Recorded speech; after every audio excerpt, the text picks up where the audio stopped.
In this video, I'm gonna teach you how to turn off Apple Pencil keyboard. It's a very easy process, so make sure to follow along. If you notice that a tiny keyboard appears when you connect your Apple Pencil and you would like to hide it altogether, there is a specific option that allows you to disable it. So this can be found within the settings menu on the Apple Pencil category. So all that you have to do is go over to the settings on your iPad or any other device where you have the Apple Pencil connected. So access the settings and then find the Apple Pencil category.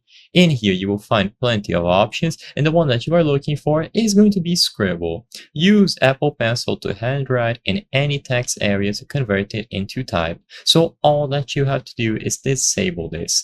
You can try Scribble if you are unsure on whether or not you want to keep this option enabled. However, if you would just like to hide the keyboard that appears when you connect your Apple Pencil, then just disable this. And upon disabling it, you will be good to go. This is the only option that you have to change. You don't have to do it inside of individual applications. As long as you go into the settings, you access the Apple Pencil category, and you turn off Scribble, it is going to go away permanently.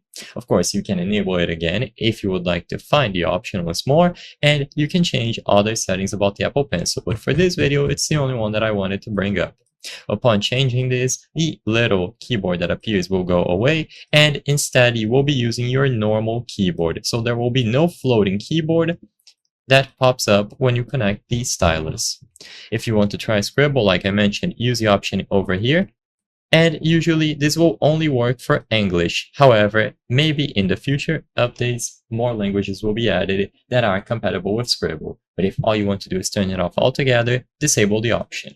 I hope I was able to help you on how to turn off Apple Pencil keyboard. If this video helped you, please be sure to leave a like and subscribe for more very easy tips. Thank you for watching.